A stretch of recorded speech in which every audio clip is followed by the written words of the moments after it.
Alors on continue le Mahamar de Bati Legani en fait en faisant un peu un jeu entre plusieurs endroits dans le texte. Ce qu'on a vu la semaine dernière, c'est que c'est en fait l'idée principale et générale de ces Mahamarim qu'on appelle Bati Legani, qui ont été développés par le Rabbi pendant 40 ans, à la suite d'un enseignement de son beau-père, dans un Mahamar qui commence par le mot Bati Legani, et dans lequel on a vu que finalement la mission du peuple d'Israël, qui est en fait normalement donnée au départ à toute l'humanité, c'est de ramener la Shekhina sur terre, de ramener la présence de Dieu sur terre. Et pour ça, en fait, il va falloir faire un certain nombre de choses qui a été commencées par les Havot. À tel point que quand Abraham a commencé son chemin, il a commencé à ramener la Shekhina, la rapprocher de ce monde. Et puis, ça a pris 7 générations, jusqu'à ce que finalement, la Shekhina avec Moshe Rabbeinu, qui est la 7e génération après Abraham Avinu, la Shekhina trouve une résidence sur terre, à travers du Mishkan. Le Mishkan étant le temple portatif, après c'est devenu le Mikdash, ça a continué. Mais le principe du Mishkan, c'est que Dieu réside pas simplement dans le Mishkan, mais qu'il puisse résider chez chacun. Et ça, c'est le but. Le but de la création, nous dit le Midrash, et repris par les maîtres de la Chassidut, c'est que Dieu a créé le monde pour résider, pour être proche des êtres, et pas n'importe où, dans le monde d'en bas, Batartoni. Alors, pour ça, il va demander au peuple d'Israël de mener un combat, parce que il y a beaucoup de forces d'obscurité dans le monde qui empêchent cette Shekhina d'être là. En fait, toutes ces fautes qui ont été faites d'abord par Adam, ensuite par Caïn, ensuite par Noah, etc., Enoch, il y a toutes les grandes déviations de l'humanité. Ouais. Le problème de la Vodazara, le problème de Gilou Yarayot, le problème de Shifirut Damim, qui sont tellement importants, ça repousse les pieds de la Shekhina. Dieu ne peut pas résider dans un monde d'injustice, de violence, de méchanceté, d'égoïsme, de spoliation, de régime tyrannique. Ça empêche la Shekhina de résider. Donc en fait, il y a des forces du mal. Alors, bien qu'on pense que c'est Akadosh Baruch Hu qui fait tout, c'est vrai, malgré tout, il va nous demander à nous de mener un combat spirituel, parfois matériel, pour repousser ces forces négatives, pour les détruire, pour les transformer. Et si on regarde tout le Tanya, puisque ici c'est le champ de Tanya normalement, on voit que toute cette idée de kafia, de soumettre en soi l'Yetzirah, c'est une manière de mener un combat contre les forces du mal dans le monde, en agissant en soi. Parce que en nous, tout peut se jouer en nous à notre niveau. Alors, de ce point de vue-là, la Torah a donné un nom au peuple d'Israël au moment où ils sont sortis d'Égypte.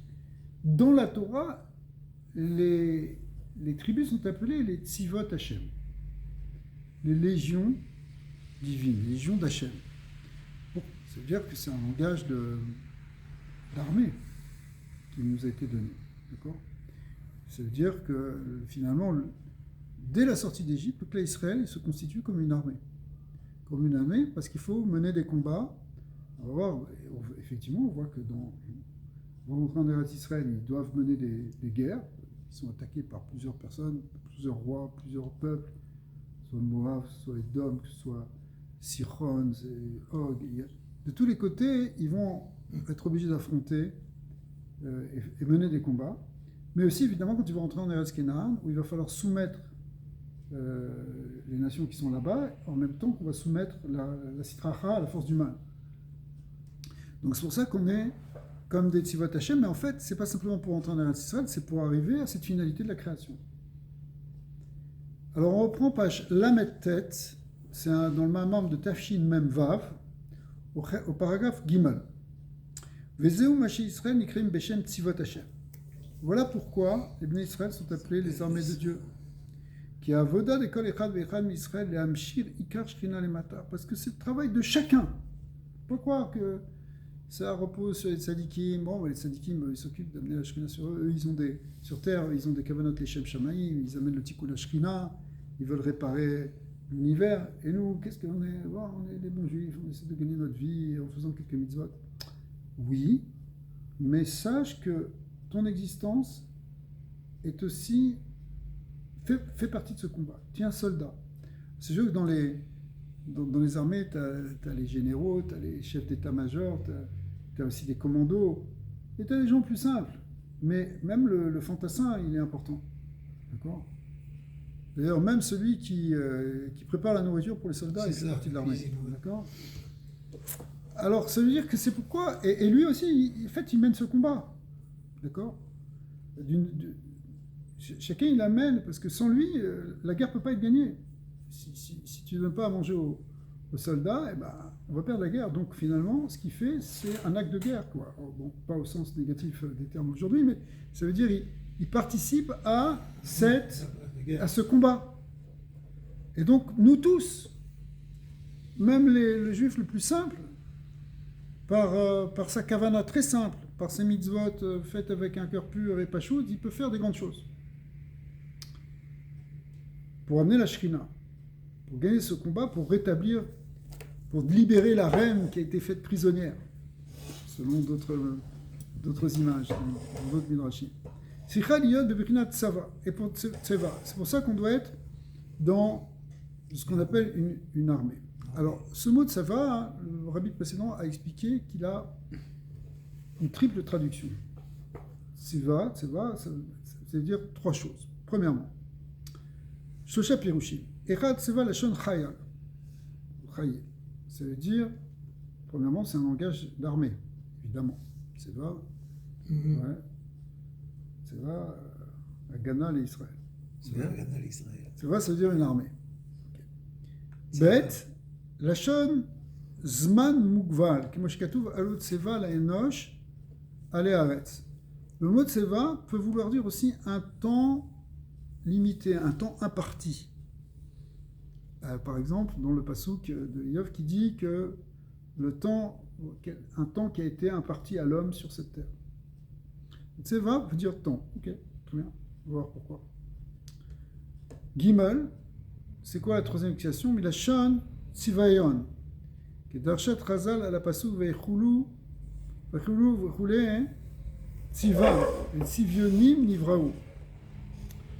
Ça veut dire, Tseva, ça veut dire de la peinture aussi. Ouais. Donc, c'est les couleurs. Et l'idée de couleur, ça va amener aussi l'idée d'unifier des choses différentes et d'harmoniser. On va voir.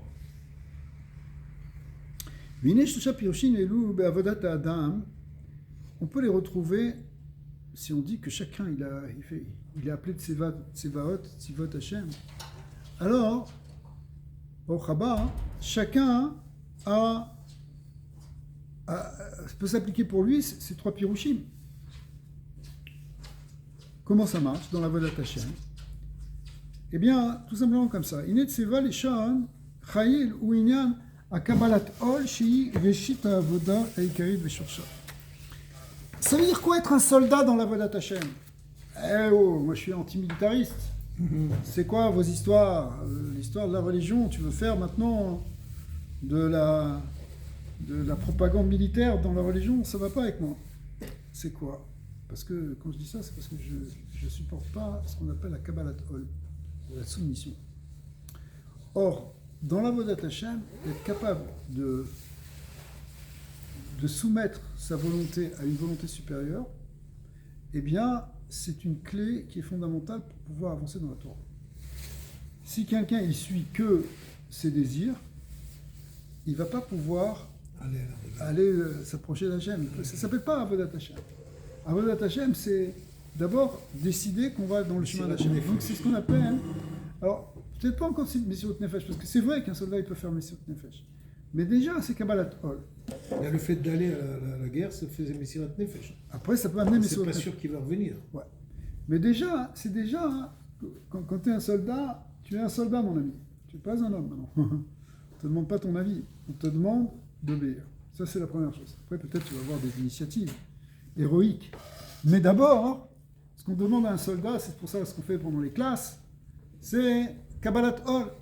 Et ça, tu as besoin de Kabbalat Ol. Parce que si un jour tu dis, ouais, j'en ai marre, je n'ai pas envie de mettre les tefilines, eh bien, si tu suis ça, tu ne vas pas mettre les tefilines. Ça peut se reproduire un jour, 2 jours, X jours. Mais si tu dis, j'ai pas envie de mettre les tefilines, mais Dieu a demandé que je mette les tefilines, je les mets même si j'ai pas envie ce matin, ça s'appelle que tu es Mekabel Ol Malchut Shamayim. Tu prends sur toi le Ol Mitzvot, en fait. D'accord? On appelle Kabbalat Ol de manière générale. Donc, ça fait partie de la Avodat Hashem, évidemment. C'est même le Reshit Avoda Veikara Veshorsha. C'est beaucoup de choses. C'est-à-dire, la Avoda, elle commence par là. C'est même l'essentiel. Pourquoi c'est l'essentiel? Parce que l'essentiel de la Avoda, c'est transformer nos désirs et savoir les canaliser, les transformer. Donc, il faut d'abord accepter de les soumettre. Veshorsha, c'est même la racine de tout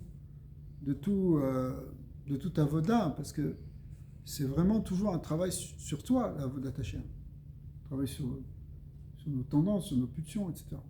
Sur notre nature. Basé Goufa, yesh ribouy dargot be'iloui achar iloui, kimoshikatu yelchou mechail el chail.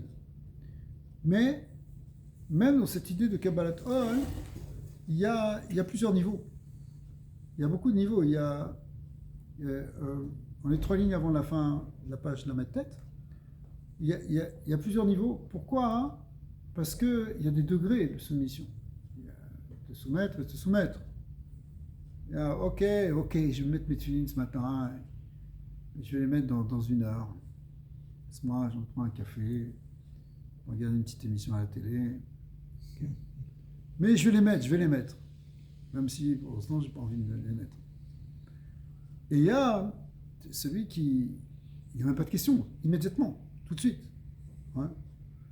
Tu vois, quelqu'un, c'est comme si un général y passe, immédiatement tu te lèves à vos ordres. Ouais. C'est un autre niveau de Kabbalat Ol que celui qui va traîner, évidemment. Donc on voit que l'engagement, la soumission, elle peut être différente suivant les degrés, ce qu'on appelle Michaïl el Chaïl, c'est de degré en degré. Yesh lomar chez Inyan Alicha Midarga le Darga, le fait d'avancer de degré en degré, Nehemar Bekatouf Bilshon Yelechu Mechaïl el Chaïl. Et l'expression qui est dite dans le verset de Teilim, c'est Mechaïl el Chaïl, qui est littéralement de force en force, ou même de force militaire en force militaire, littéralement. Chaïl, c'est armé aussi. Voilà. Kédé, c'est un remez, parce que ici le mot Chaïl, ça veut dire aller en avant, de degré en degré, de niveau en niveau, de montée, etc. Mais le mot qui est employé, c'est Chaïl, comme par hasard, comme Chayal, comme un soldat. Donc c'est un remez, les remez, chez Alichat Seriliot Benyan de Chaïl. Il faut avancer comme un soldat. Chaïl Milachon Seva, donc effectivement, c'est un langage militaire. Shei Avoda de Kabbalat Ol Veira. C'est un langage de prendre sur soi le joug divin et d'Yirat Shamayim. Achel Mihira Tata commence niveau de Iratata, de ce qu'on appelle la crainte inférieure. Vous vous rappelez dans le Tanya ce qu'on a fait, ça? Qu'il y avait plusieurs niveaux de crainte. Iratata et Ira, il a la crainte inférieure, qui est déjà la conscience qu'il y a un Dieu dans ce monde et que je dois lui rendre des comptes. Je ne suis pas dans un monde efker. Puis Iraïla, c'est la conscience de l'infinité d'Hachem et de sa grandeur qui fait frémir, positivement bien sûr. Alors on voit qu'il y a plusieurs niveaux de Kabbalat Ol, plusieurs niveaux de Yirat Hashem. Un soldat, il a la crainte de ses supérieurs. La crainte, ça ne veut pas dire la peur. Peut-être, dans certaines armées, la peur. Le général y passe. Si tu as un bouton de manchette qui est de travers, tu peux te retrouver en prison. Donc tu peux avoir vraiment peur. Normalement, c'est un niveau de ira dans le sens de respect. Ouais. Donc, Adebechinat iraïla, vira bochet. La crainte supérieure, ce qu'on appelle aussi la bochet, c'est un terme qu'il faut développer, on l'a déjà vu dans le Tanya, qui veut dire c'est la conscience de notre petitesse face au Créateur, notre insignifiance face à l'infini de Dieu, qui crée un sentiment de honte. La honte ici, il n'est pas dans une dimension de culpabilité, mais un sentiment de qu'est-ce ma'anu, machayenu, qu'est-ce qu'on est. D'accord. Donc ça, c'est les sentiments qu'on peut éprouver dans la Avodat Hashem, et qui sont bons, qui expriment le fait que justement on s'approche d'Hashem. Donc ça, c'est première occurrence du mot Seva, qui veut dire armée, on le retrouve dans la Avodat Hashem, de cette manière-là. Deuxième chose, Tzivayon ou Inyan, en fait, ce qui était le troisième langage, on a dit c'est quoi Tzivayon? Inyan Itkalalut chez Israël. En fait, Tzivayon qui est l'harmonie des couleurs, Tseva, ça veut dire les couleurs. Eh bien, ce tableau harmonieux de couleurs différentes, il faut le retrouver dans le peuple d'Israël. Ce qu'on appelle dans le langage de la Kabbalah Itkalalut. Que veut dire le mot Itkalalut? Littéralement, c'est le mot klal, qui veut dire comprendre, inclure. Donc, c'est l'idée d'inclure, d'une inclusion. Parce que c'est une clé absolue de ce qu'on doit vivre dans la Avodat Hashem, puisque on sait que la voda de Ve'aftal et Racha Kamocha, c'est un grand principe dans le Torah. Aimer son prochain comme soi-même. Mais pour aimer ton prochain comme toi-même, il faut que tu comprennes que ton prochain, il est tellement proche de toi, en fait, c'est comme une partie de toi-même. Ouais. C'est comme s'il y a une partie de l'autre qui est en toi. Alors ça, le tzaddik, il le voit. Le Nassi adore et il ressent qu'il est Neshama Kolelet qui inclut toutes les Neshamot. C'est comme un père qui sent qu'il a un kécher avec tous ses fils. Ouais. Chaque fils, c'est une partie de lui-même, même s'ils sont très différents. Mais en fait, ça devrait être vrai pour chaque individu par rapport à tout le monde. Tu vois un juif, n'importe quoi qui vient, même s'il est différent, même s'il n'est pas tachita, même si toi tu es un chassid, c'est un mitnaged, même si toi tu es sfarad et lui c'est un polonais, même si c'est un thémani et un éthiopien, dans le même bateau. Tu le vois comme une partie de toi, comme un frère, c'est comme quelqu'un qui fait partie de toi. On est dans le même bateau et surtout, il y a une partie de lui qui est en moi. Ce que lui il vit, c'est moi qui le vis un petit peu à travers lui. Ouais. D'ailleurs, on le voit quand on l'a bien vu par exemple là pendant les événements du 7 octobre. Tous les otages, eh ben, on avait toujours l'impression que c'était quelqu'un de notre famille. C'était quelqu'un, on s'identifiait à lui. Ouais. Pourquoi hein? Pas forcément, c'est-à-dire mais pourquoi? Parce qu'on sent qu'on fait tous partie d'une même famille, d'un même bouquet. Et là, c'est là qu'on comprend cette manière de traduire le mot tseva, qui veut dire une harmonie de couleurs. Tzivayon. Donc c'est la notion d'Itkalut chez Israël. L'imiyot chez Nishemot Israël aiment Chalukim be Madrigatam. Et même si d'ailleurs les âmes juives sont différentes dans leur niveau, dans leur degré, mais la Ketsé à la Ketsé, des fois c'est même extrêmement différent. Tu as des Neshamot qui sont plus du côté de la Gvura, d'autres qui sont plus du côté de la Chesed, d'autres qui sont plus dans le Limoud, d'autres qui sont plus dans l'action. Il y a des gens qui sont très différents, ouais. Mais il faut qu'on arrive à harmoniser tout ça.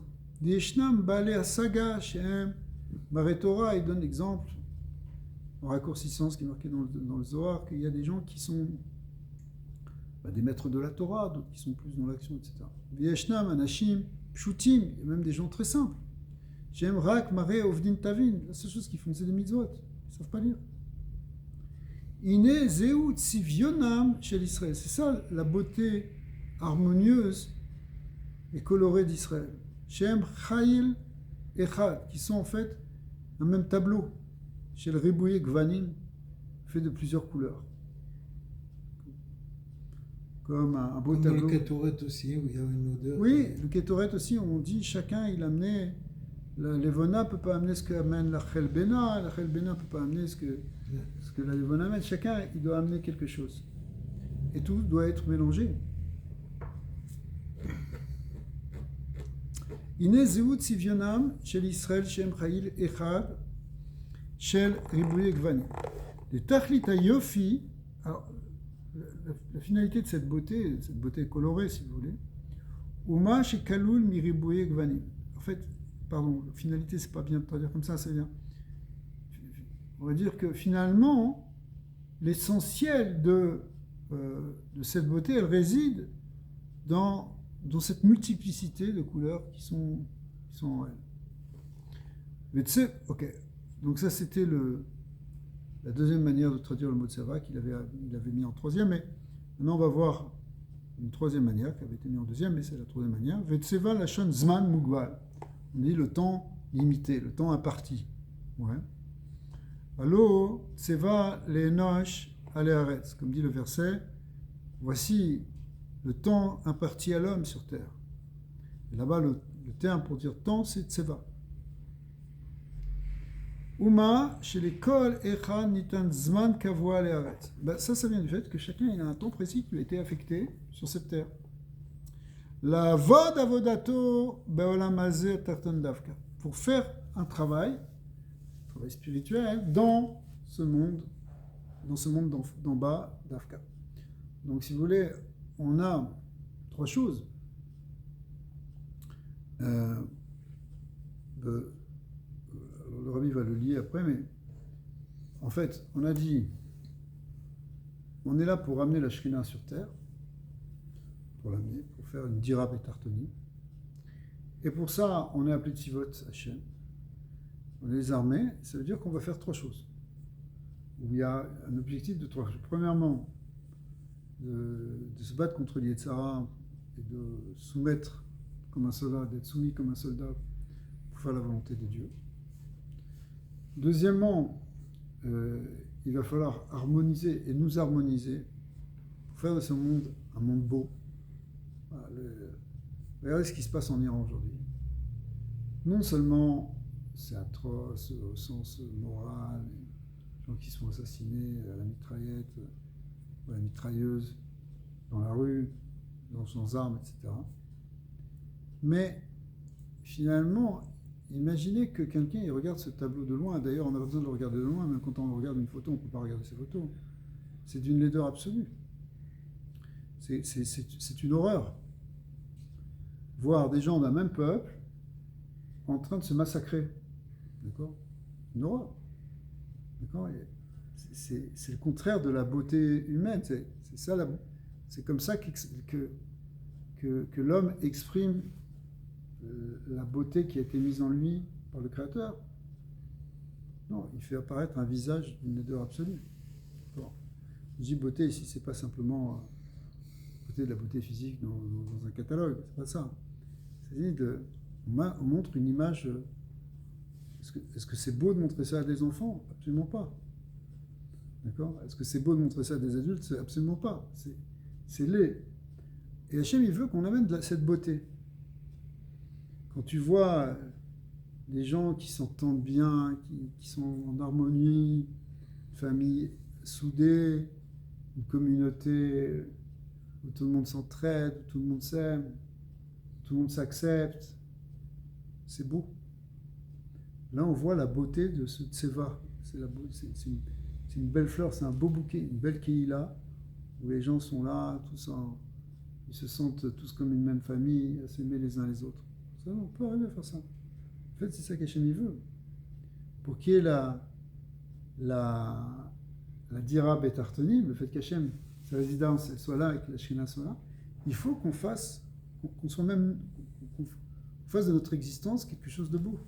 Et pas quelque chose d'horrible, comme ça se passe dans beaucoup de coins du monde. Donc, premièrement, il faut avoir cette soumission de dire, bon, je ne vais pas suivre seulement mon Yetzara, mais je vais essayer de faire ce que Kadosh Baruch il attend de nous pour ça. Deuxièmement, je vais essayer, par l'amour du prochain, et par le fait de s'inclure l'un dans l'autre, c'est-à-dire de comprendre que l'autre est lui et moi, on fait un quelque part, et bien ça amène cette harmonie, donc cette beauté. L'harmonie et la beauté, c'est la même chose. Dans les sphirotes, ça s'appelle Tiferet.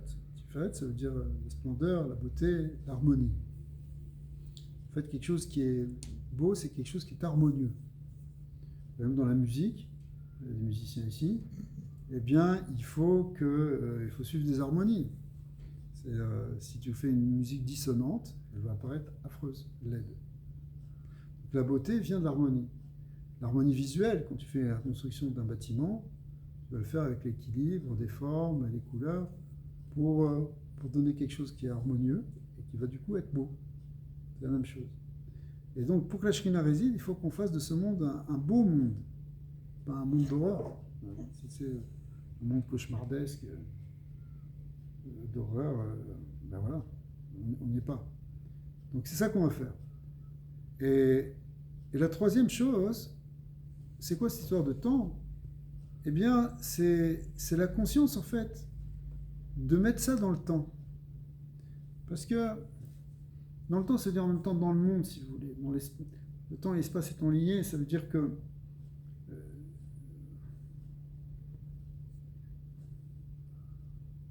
la gestion du temps, c'est pas une gestion simplement au sens moderne de l'économie, des entreprises qui veulent gérer leur temps, rentabiliser la force du travail des hommes. Ça, c'est rien que une déviation du monde moderne. Le temps, au contraire, c'est être en harmonie, par exemple, avec les saisons, être en harmonie avec les périodes de nuit et de jour. Regardez ce que fait la Torah. Elle nous dit, quand ça va être Pessah, ça va être Chodesh HaAviv, la fête du printemps, la fête du mois du printemps. Par contre, Chag HaAsif, ce sera à Sukkot, au moment où on engrange pour l'année. Il y a une gestion, les fêtes, elles sont en corrélation avec le temps. Mais le matin, c'est Shachrit, et c'est pas la même avoda le jour que la nuit. La nuit, tu vas faire Arvit, tu vas faire Tikkun Chatzot, tu vas étudier la nuit, le jour, c'est une autre étude. C'est autre chose. Pourquoi? Parce qu'il faut arriver à amener ça dans le temps. Et c'est d'ailleurs un des gros problèmes du monde moderne, en particulier du monde occidental, où il n'y a plus de rythme. Les rythmes de travail ont été complètement bouleversés, les rythmes de sommeil aussi, où des gens travaillent, où les magasins sont ouverts toute la nuit. Aux États-Unis, tu vois, des Walmart qui sont anormaux. Pourquoi? La nuit, elle n'est pas faite pour ça. Mais dans un monde moderne où il n'y a plus la conscience du temps naturel et du temps divin, parce que dans la Torah, c'est pas simplement le temps de la nature, mais c'est le temps, pour ça, c'est le temps des séphirotes. Pourquoi tu dois faire Kriyat Shema avant la 3e heure de la nuit, du matin, et la Tefila avant la 4e heure, et qu'est-ce que c'est Kratzot? Tout ça, ça correspond à des forces divines qui se révèlent pendant cette période. Ouais. Eh bien, tout ça, ça fait partie aussi de... C'est comme cette harmonie-là, ça doit être mis dans ta harmonie. Donc, c'est pour ça aussi que les Ramim, ils te disent... ils te disent, par exemple, ne dis pas... j'étudierai plus tard. Et tu dis maintenant, pour prendre le temps, le temps qui nous impartit, il est important, il faut le remplir. Les tzadikim, ils remplissent le temps. Regardez sur Avraham Avinu, c'est marqué Va Avraham Zaken Ba Bayamim. Ça veut dire quoi? Il était Zaken et Ba Bayamim. Littéralement, je traduis le verset Avraham était vieux, avancé dans les jours. Si t'es vieux, t'es avancé dans les jours. Si t'es avancé dans les jours, t'es vieux. C'est pas la peine de dire 2 fois la même chose. D'accord? Comme si ça veut rien dire. Les Khamim disent que Baba Yamim, qui veut dire avancer dans les jours littéralement, ça veut dire, les Yamim, ça veut dire qu'il avait rempli ses jours. C'est pas simplement qu'il était avancé dans les jours, c'est qu'il avait avancé dans ses jours, il les avait construits, il les avait remplis. Donc, ce remplissage du temps, c'est pas simplement une fois parce que, souci d'efficacité, de rentabilité. C'est parce que le temps qui nous est donné, c'est un temps où chaque minute, chaque jour, chaque heure est une possibilité pour révéler le divin dans ce monde, pour amener la Shrina dans ce monde. La Shrina, elle est liée avec le temps.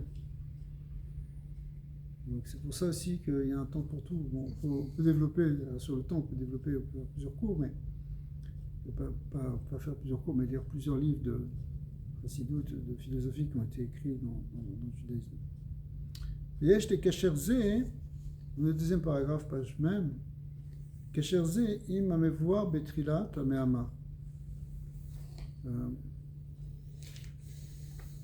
Alors, qu'est-ce qui est marqué au début du Mahamar? À la pasuk, Ayoshevet Baganim, Chaverim Makshivim, les colères, Hashmieni.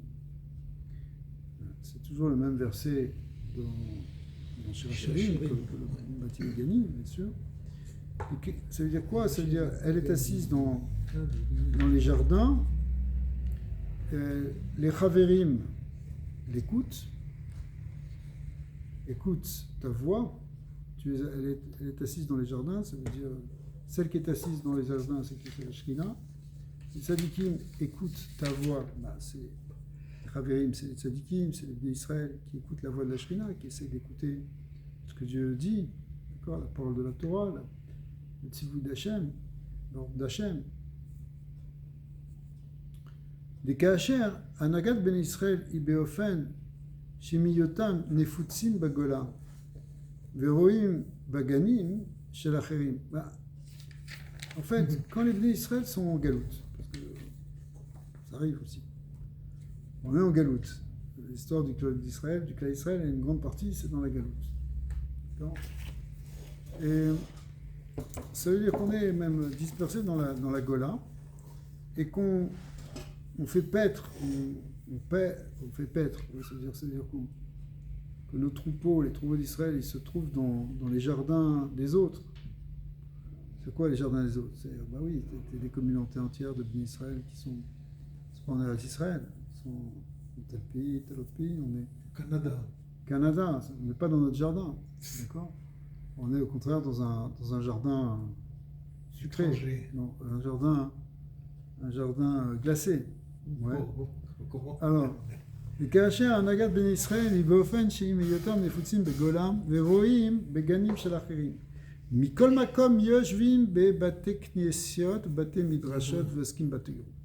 L'explication qui a été donnée sur ce midrash, elle est connue, enfin sur ce passouk, elle est connue dans le midrash, c'est que les Bnei Israël, ils sont ici, ils sont yoshvim baganim aussi, ils écoutent la voix de Dieu dans les Beth Knesset, dans le Beth Midrash. Qu'est-ce qu'on a en galoute? Qu'est-ce qu'on a eu en galoute en fait, si c'était pas ça? Il n'y a plus rien d'autre que ça. Tu prends toute l'histoire de l'exil depuis 2000 ans. Où est-ce que les bénis Israël se sont préservés? Dans les synagogues. Ils ne se sont pas fait absorber, c'est parce qu'on avait des Beth Knesiot, des Beth Midrashot. Quand il n'y a plus ça, c'est là que. C'est pour ça que Yaakov Avinu, avant même de descendre en Égypte, il a envoyé Yehuda pour établir une yeshiva. Parce que tu ne peux pas aller dans un endroit si tu n'as pas cet espace de Gdusha où tu peux résider avec Hachem. Avant d'être de le faire dans le Rechov, dans la rue, il faut déjà qu'il y ait un endroit de Gdusha. Donc, au Hachem, il y a ce qu'on appelle ici Bate Knesiot ou Bate Midrashot. Veoskin Batrio, et on étudie la Torah. À ce moment-là, il naît à Kadesh Borou, Mapalia d'Ilé. Kadesh Borou est sa cour princière, royale. Sa cour à lui, d'Ilé, c'est-à-dire à lui. Baïm l'akshif les kolam. Alors la drouche qui est fait ici maintenant dans le Midrash, c'est qu'en fait c'est Hachem qui vient écouter nos voix. Nous, on avait compris dans le passouk au départ, c'est nous qui écoutons la voix de la Torah. Mais en réalité, quand nous on écoute la voix de la Torah, Dieu il descend dans le Beth Midrash pour écouter la voix de sa fiancée, c'est-à-dire la Knesset Israël.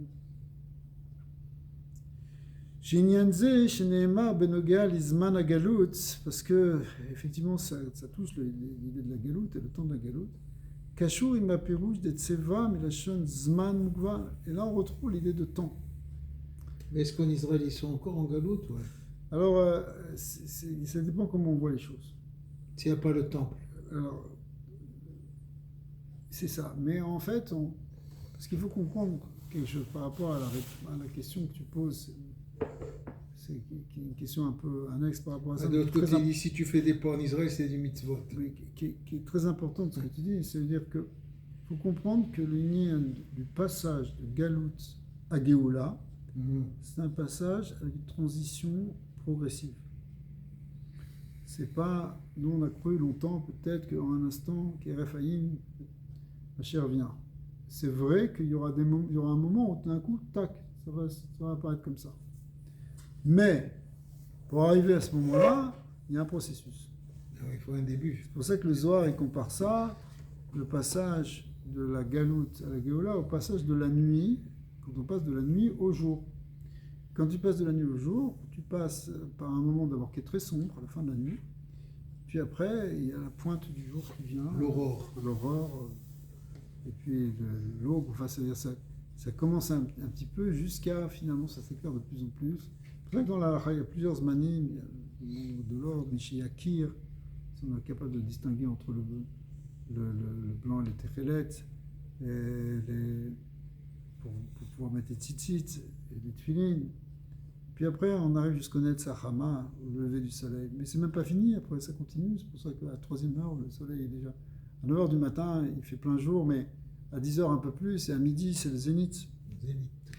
Et pourtant, donc, pour passer de la nuit au jour, il y a un processus progressif. C'est pour ça que en Eretz Israël, il y a le retour des Bnei Israël en Eretz Israël qui a déjà commencé. Ça a commencé, voilà, exact. Ça fait partie du début de ce lever de soleil. Ça fait partie de ce processus de Géoula. Un processus de Géoula. Mais maintenant, ce processus-là n'est pas achevé. Donc il y a encore des difficultés, il y a encore des difficultés qui sont en Eretz Israël, en Chutz-La'aretz. En même temps, on est plus libre qu'avant, et en même temps, il y a encore des forces qui s'opposent à nous, et qu'on soit ici ou qu'on soit là-bas. Parce que c'est un peu comme quand la nuit, elle part pour essayer de la passer au jour, il reste encore une partie de la nuit, dans ce clair-obscur, dans ce moment d'aurore, ce qu'on appelle, il y a de la nuit et il y a du jour. Les forces de nuit, elles sont vues comme des forces de galoute ici. C'est pour ça que même si on est déjà dans le processus de Géoula, il y a encore des forces de galoute. Ça s'appelle le Hamas, ça s'appelle l'Iran, ça s'appelle tout ça. C'est des choses qui bloquent, mais en même temps, on est dans le processus de Géoula, puisqu'on est en train de les dépasser, d'avancer par rapport à toutes ces forces. Alors,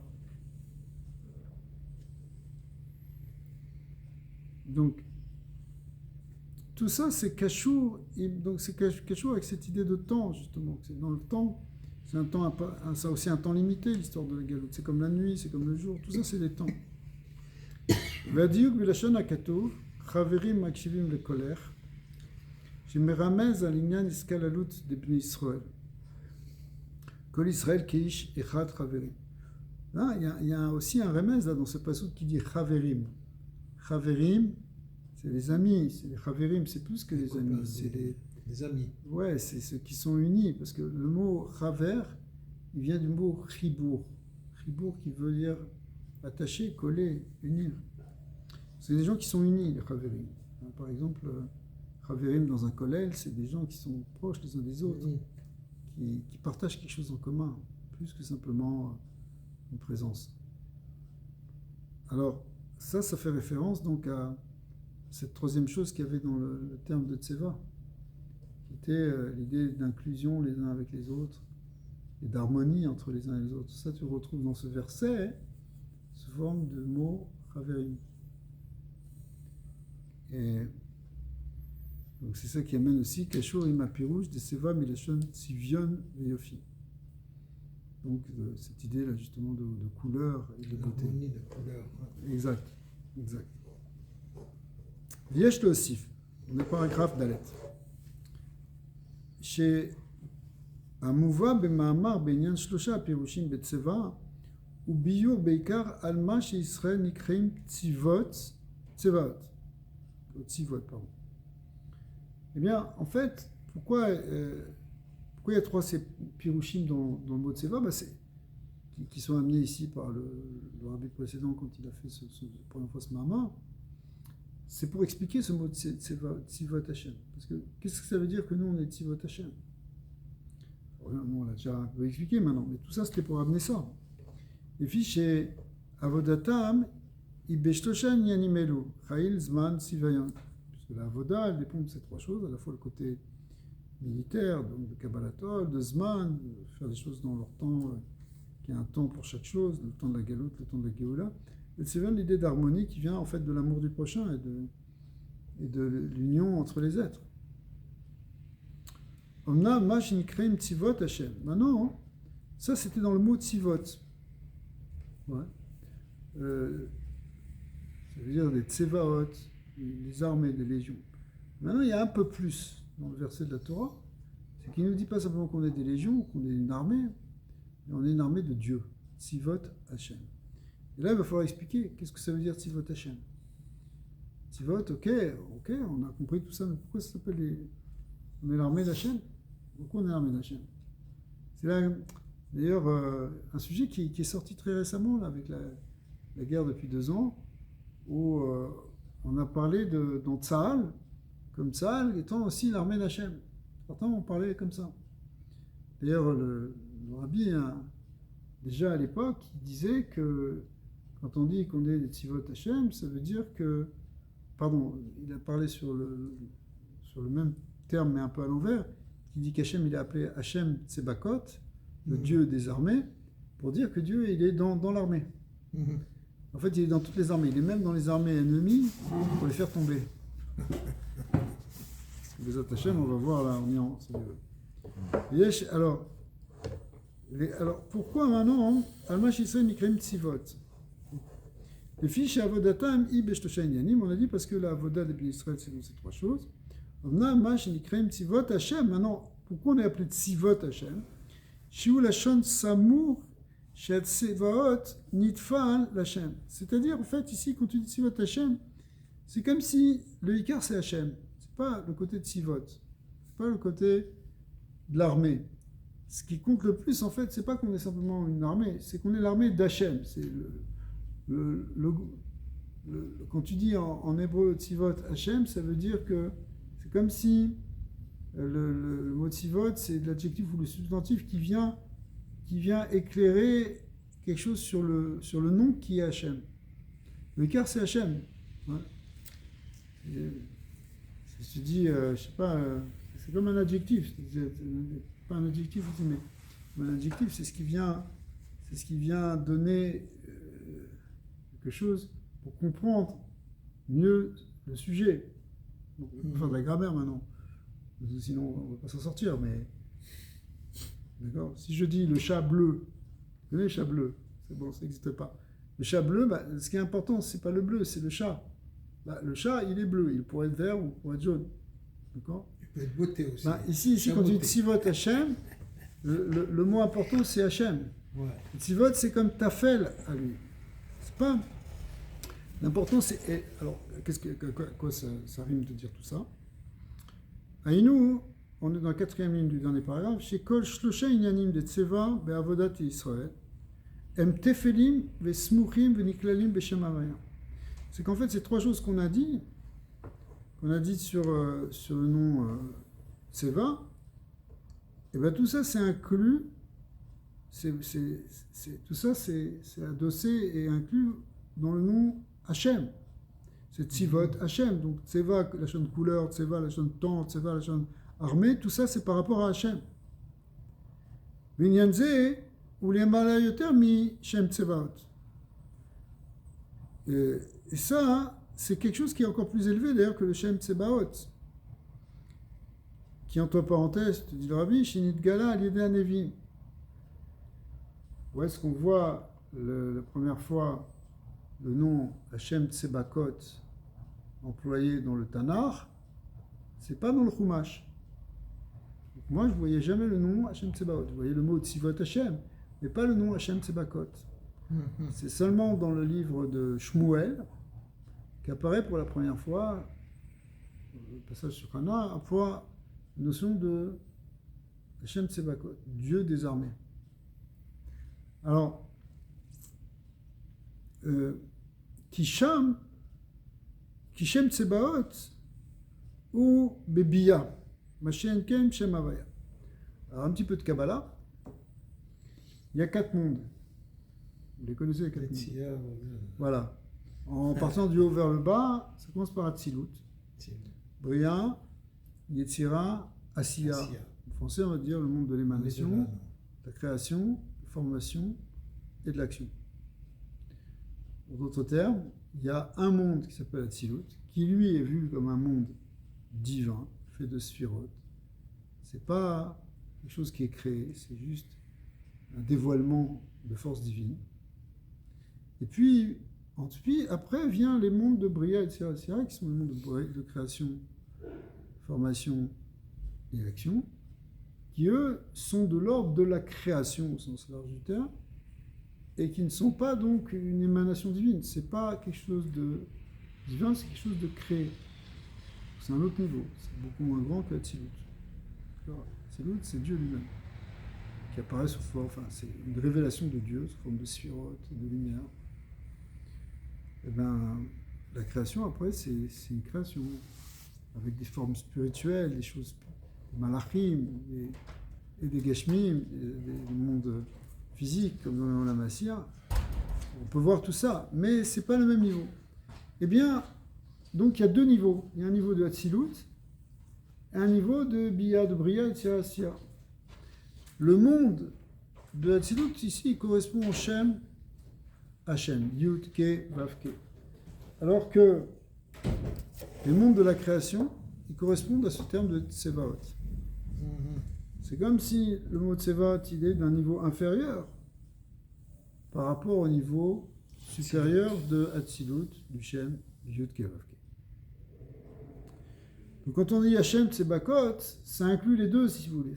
Ça inclut à la fois la Hatzilut et à la fois la création. Mais l'un est évidemment plus élevé que l'autre. Hashem, Yud-Ke, Vav-Ke, c'est le nom d'Atzilut, c'est le tétragramme qui désigne le divin. Tsebaot, c'est plutôt sa manifestation dans le monde. Comment il va diriger des légions, comme les légions d'anges ou les légions d'Israël.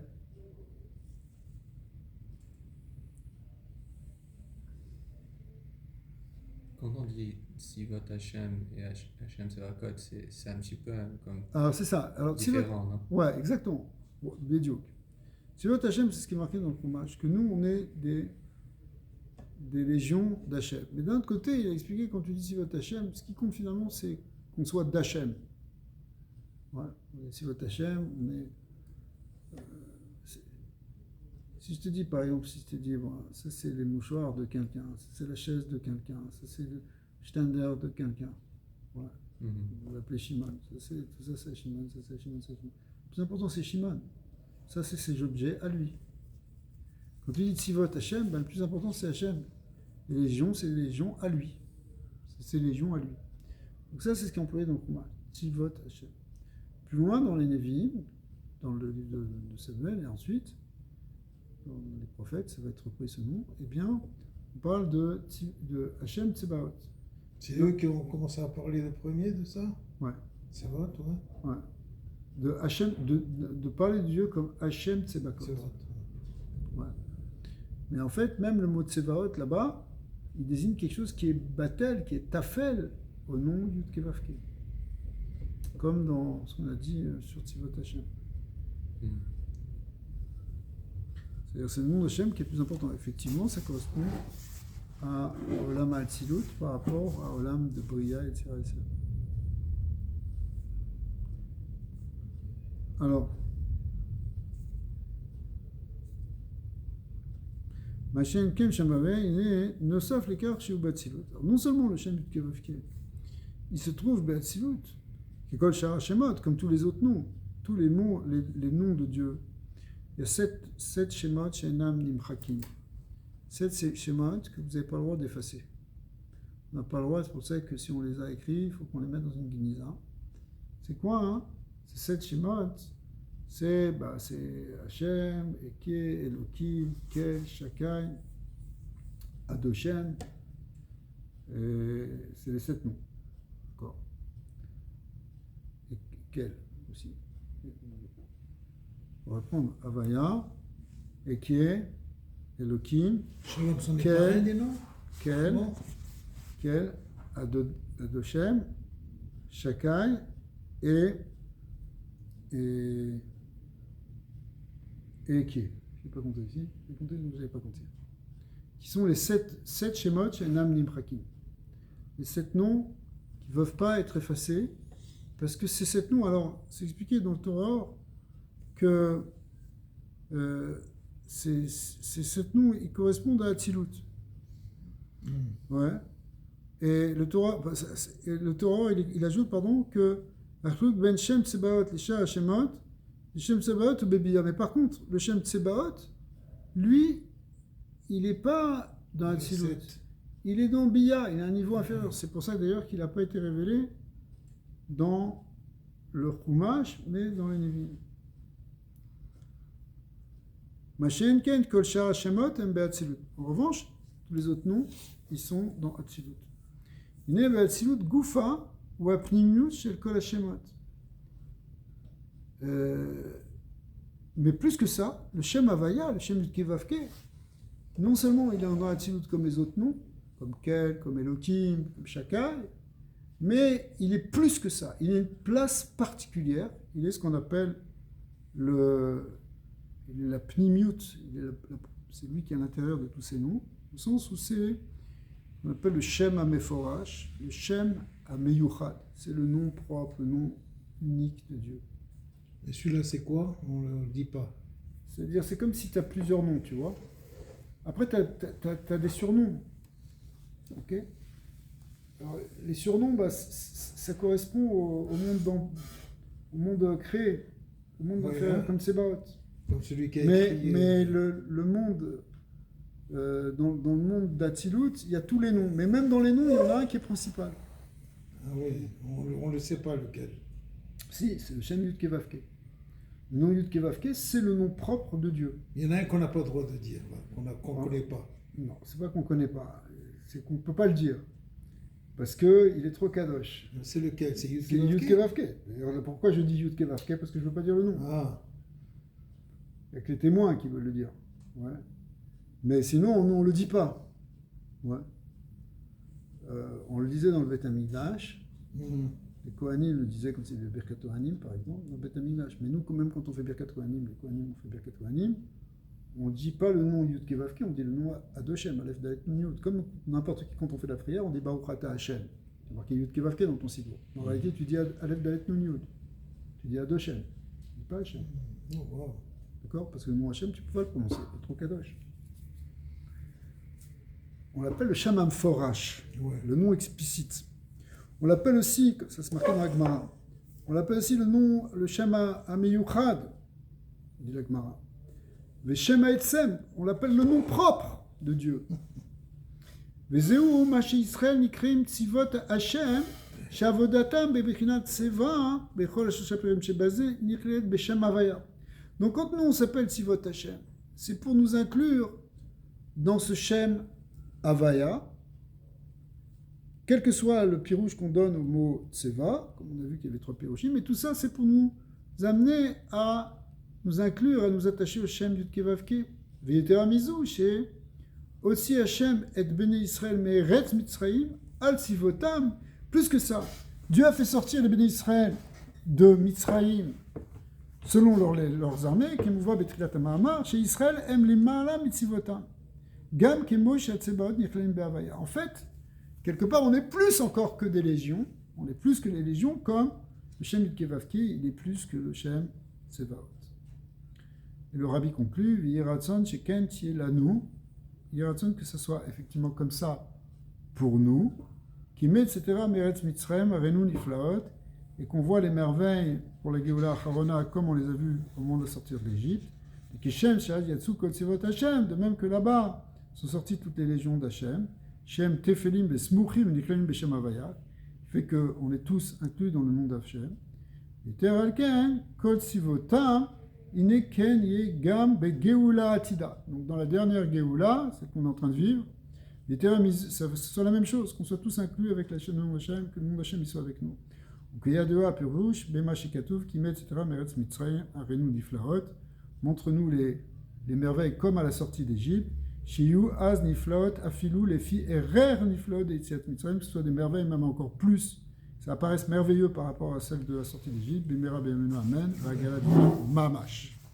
Hazar, est-ce que je mets le cheval de bataille de